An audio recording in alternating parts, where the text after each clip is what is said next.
Olá, tudo bem? Estamos iniciando a nossa quinta aula da EBD Online.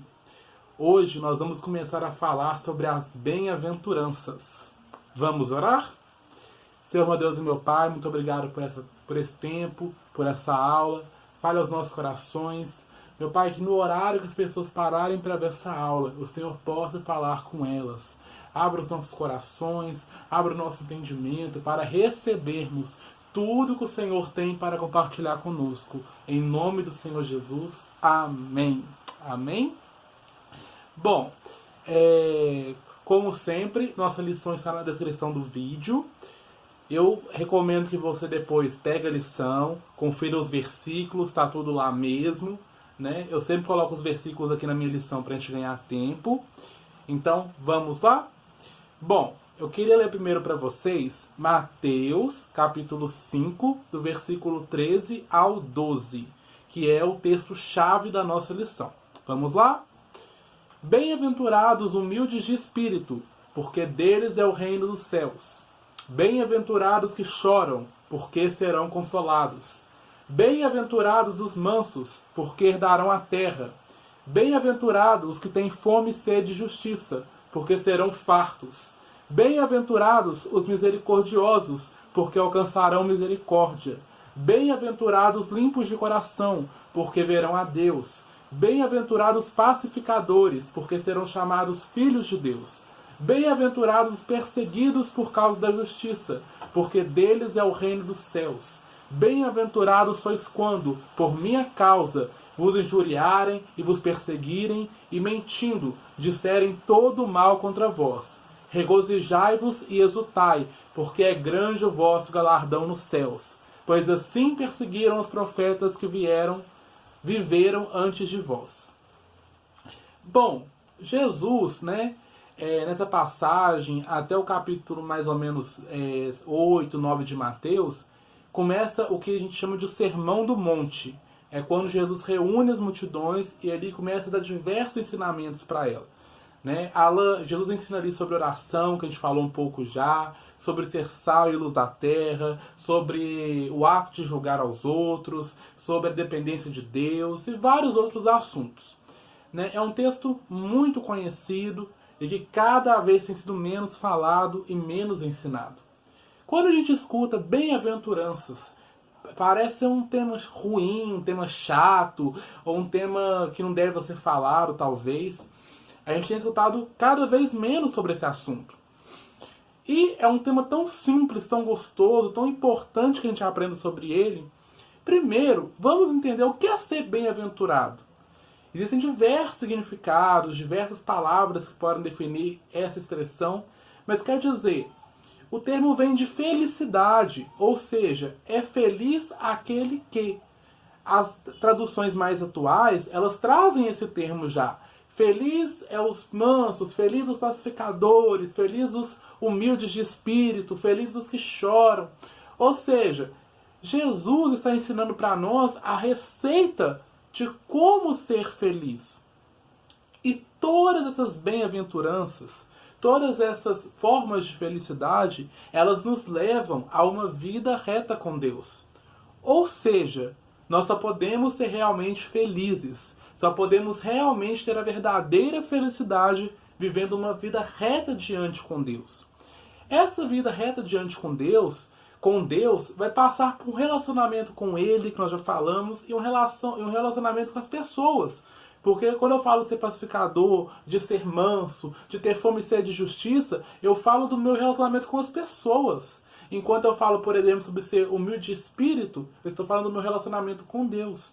Então nós vamos aprender cada uma por uma. Nós vamos começar hoje, iniciar e terminaremos na semana que vem. Amém? Então, vamos ver. Felizes são, ou bem-aventurados são, primeiro, os pobres de espírito, porque deles é o reino dos céus, ou o reino de Deus. Por que os pobres de espírito?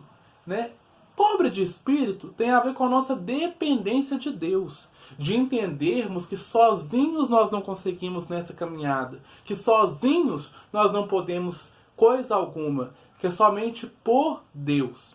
Então o pobre de espírito não tem a ver com posses, não tem a ver com ter dinheiro, com ser pobre ou com ser rico, financeiramente falando.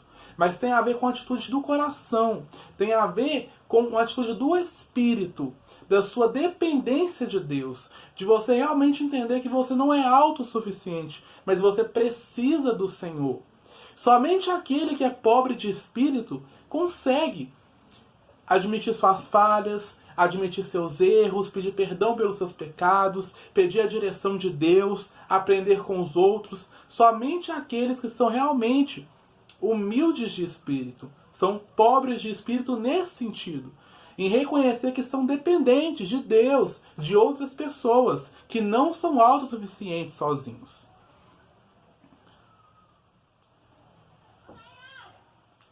Lá em Tiago, capítulo 4, versículos 6 e 7, diz assim: porém, a bondade que Deus mostra é ainda mais forte, pois as Escrituras Sagradas dizem: Deus é contra os orgulhosos, mas é bondoso com os humildes. Portanto, obedeçam a Deus e enfrentem o diabo, que ele fugirá de vocês.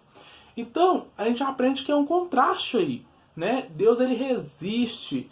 Deus, ele é contra os orgulhosos, mas ele dá graça. Ele é bondoso com os humildes. E a gente leu, né? Portanto, obedeçam a Deus. Isso fala o quê? De ser obediente, de ser dependente, de buscar a direção do Senhor. Outras versões falam: submetam-se a Deus, ou seja, se entreguem à vontade do Senhor. Somente aqueles que são pobres de espírito, que têm um coração humilde, conseguem fazer isso. E assim você vai resistir ao diabo, e ele vai fugir de você. Então, a vitória sobre o inimigo passa por isso, sobre ser humilde de espírito, dependente de Deus, obediente a Deus e a sua vontade. Amém? Segundo, bem-aventurado os que choram, porque serão consolados, né? Esse bem-aventurados que choram, né, felizes que choram porque serão consolados, tem a ver com a tristeza voltada para o pecado. Nós temos que pedir isso a Deus. O pecado tem que nos causar dor. O pecado tem que nos causar lágrimas. Nós, como filhos de Deus, temos que entender que o Senhor, ele odeia o pecado. O Senhor ama o pecador, mas ele odeia o pecado. Ele odeia a prática do pecado. Então nós temos que lutar contra o pecado. Nós temos que nos entristecer pelos pecados, né? Aquele que chora, né? Essa tristeza tem a ver com essa tristeza pelo pecado. E essa pessoa que tem essa capacidade, ela é feliz. E ela não chora apenas pelos seus pecados, mas ela chora pelos pecados da nação, pelos pecados da sua família, pelos pecados daquelas pessoas que são próximas a ela. Então, por que a Bíblia diz que elas serão consoladas? Porque elas têm esse entendimento e elas vivem as promessas do Senhor, né? Por quê? Essa tristeza pelo pecado vai te levar a viver uma vida santa, uma vida reta para com Deus, uma vida que se desvia do pecado. Não quer dizer que você não vai pecar mais, que você não vai tropeçar em alguns momentos. Mas o pecado se torna um acidente na sua vida e não uma prática. Lá em Tiago 4, versículo 8 e 10, diz assim: cheguem perto de Deus e Ele chegará perto de vocês. Lavem as mãos, pecadores. Limpem o coração, hipócritas. Fiquem tristes, gritem e chorem. Mudem as suas risadas em choro e sua alegria em tristeza. Humilhem-se diante do Senhor, e Ele os colocará na posição de honra. Então é por isso que é essa felicidade, porque nós sabemos que se nos humilharmos diante do Senhor, nós seremos perdoados, e Ele nos colocará em uma posição de honra. Lembrando que o nosso pecado tem que produzir mudança de atitude. Arrependimento, ele produz mudança de atitude. Em Provérbios diz que aquele que confessa seu pecado ou as suas transgressões e deixa, alcança misericórdia. Então nós temos que confessar os nossos pecados e deixá-los. E podemos chorar por muitos motivos. Nossos pecados, pelos pecados da nossa nação, pelos amigos e conhecidos, pelos males humanos, pelos sofrimentos alheios, né? A gente recebe assim o consolo divino e o perdão dos pecados. Em Salmo 51:17 diz: Os sacrifícios que agradam a Deus são um espírito quebrantado, um coração quebrantado e contrito. Ó Deus, não desprezarás. Ou seja, aquele coração quebrantado para com Deus, que se arrepende, se desvia do mal, sente dor pelo pecado, o Senhor não desprezará. E esse é o verdadeiro sacrifício que o Senhor espera de nós. E Apocalipse 21:4 diz: Ele lhes enxugará dos olhos toda lágrima, e não haverá mais morte, nem tristeza, nem choro, nem dor. Todas essas coisas passaram para sempre. Ou seja, nós temos a certeza que um dia o Senhor enxugará dos nossos olhos toda lágrima. Aqui na terra nós sofreremos, sentiremos dor pelo pecado, vamos nos arrepender, vamos consertar nossa vida, porque nós sabemos que um dia o Senhor enxugará do nosso olho toda lágrima e estaremos com Ele para todo sempre. Amém? Terceiro lugar, bem-aventurado ou felizes os mansos, porque eles herdarão a terra. Né? Essa bem-aventurança, essa receita para a felicidade, tem a ver com aquelas pessoas que são agredidas pelo mal, mas não se deixam dominar pela amargura. Todos nós passamos por isso. Né? Passamos por situações em que somos ofendidos, em que somos contrariados, em que pessoas têm atitudes diferentes do que a gente espera, que desagradam a gente, que provocam, né? Que aquela famosa frase, pisa no calo. E tem coisas que nos irritam muito. E tem pessoas que sabem disso e sabem como fazer para nos irritar.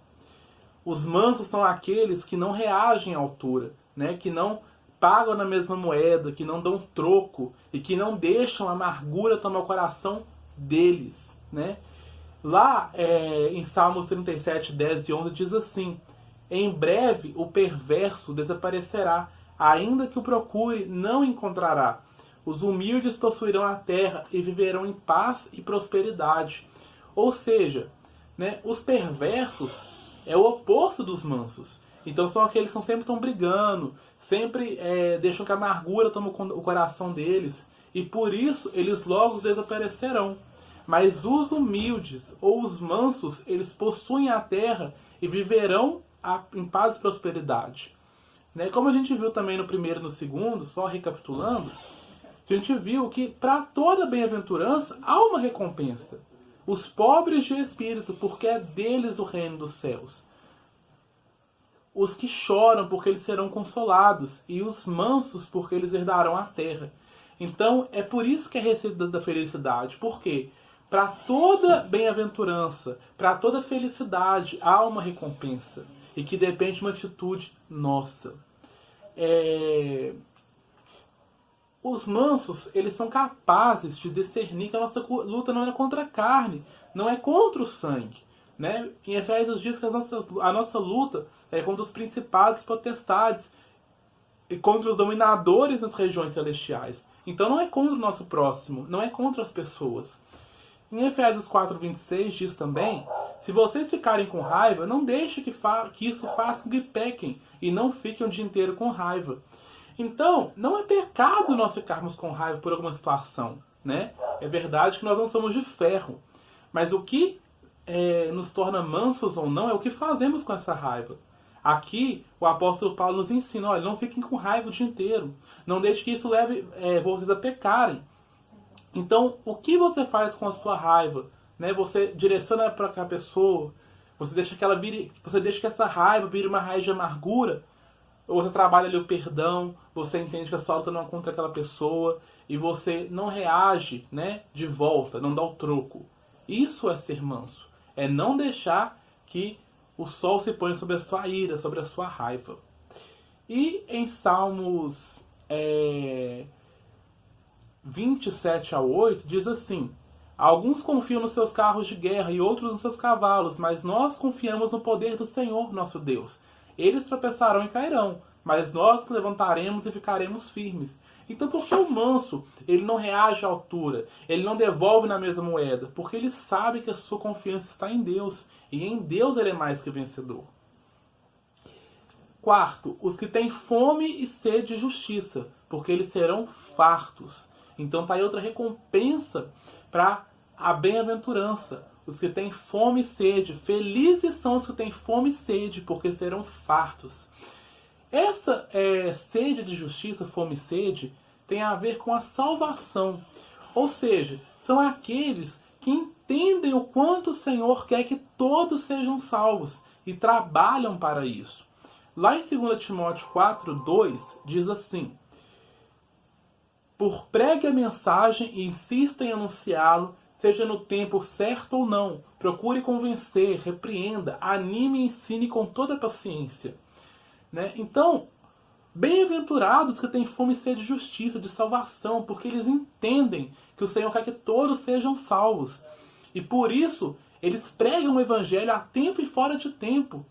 Nós temos que entender que nós temos que desesperadamente falar da mensagem do Senhor, seja a tempo e fora de tempo, a cada oportunidade que tivermos, com a nossa família, com os nossos amigos, no nosso trabalho.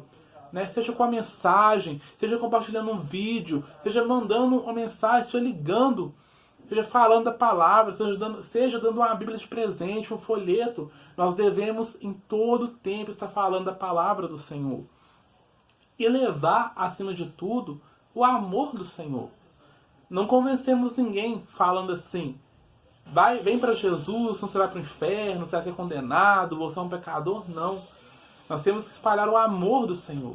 Assim como um dia nós somos alcançados por esse tão grande amor, nós também temos que espalhar o amor do Senhor para conosco, para os outros. E por que essas pessoas são fartas? Porque elas entendem que elas devem espalhar o amor do Senhor e que elas verão o fruto do seu trabalho. E mesmo que não veja, né, um dia o Senhor, ela estará com o Senhor nos ares e ali também ela receberá a sua recompensa. Essas pessoas entendem que é o Espírito Santo que convence as pessoas, mas que é responsabilidade delas falar a mensagem.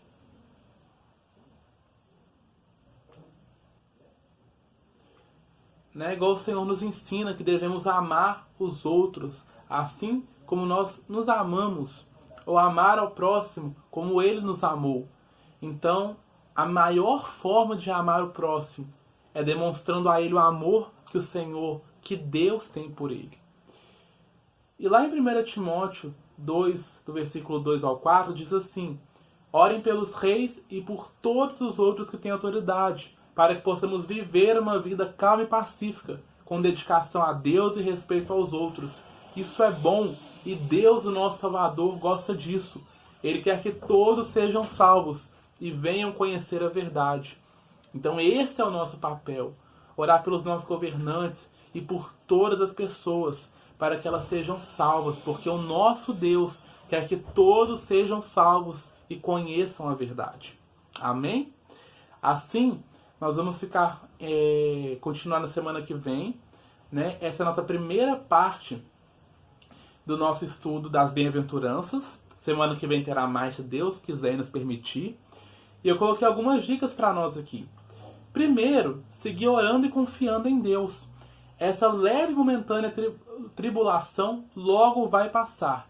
Peça a Deus para te mostrar o que Ele quer te ensinar com essa crise, para que você possa aprender e colocar em prática. Então, mais que reclamar que você não aguenta mais, que você não quer sair, que você não aguenta mais ficar em casa, peça a Deus para que te ensine o que Ele quer te mostrar, o que Ele quer te ensinar com essa quarentena, com esse vírus que temos enfrentado, e coloque em prática. Segundo, continue seguindo as recomendações de saúde, né? Acompanhe as notícias, fique bem informado. Como eu já disse, procure canais confiáveis. E como as autoridades têm nos recomendado ainda, fiquemos em casa, só sai em extrema necessidade. E participe, gente, das nossas células, nossos cultos online, sabe? Nós temos feito nossas células online, porque é a forma que temos agora, né? Nós não paramos a nossa igreja. A Lagoinha do Padre Eustáquio continua ativa, continua operante, mas nós nos adaptamos à realidade que temos vivido. Então temos tido culto online, temos feito nossas células online, temos conversado pelo WhatsApp, né? Temos tido nossas aulas aqui. Participe, continue firme no Senhor, continue se alimentando da palavra, né? Que essa crise não venha ser uma forma de afastar você do Senhor, mas venha ser uma forma de aproximar o Senhor. Então encha sua mente com tudo que é bom. Aproveite cada oportunidade, tudo que tiver da igreja, culto, célula, as nossas aulas, participe. Né? E tem todos os cultos da Lagoinha Matriz também estão disponíveis no YouTube, também estou passando ao vivo. Assista e acompanhe tudo que você puder. Vários estudos e cursos online, bíblicos. Aprenda, cresça na graça e no conhecimento. Aproveite todas as oportunidades. E, só uma frase, fique firme, o Senhor é contigo. Você é mais que vencedor em Cristo Jesus. Amém? Semana que vem continuaremos, se Deus quiser e nos permitir. Deus te abençoe. Com Deus. Tchauzinho.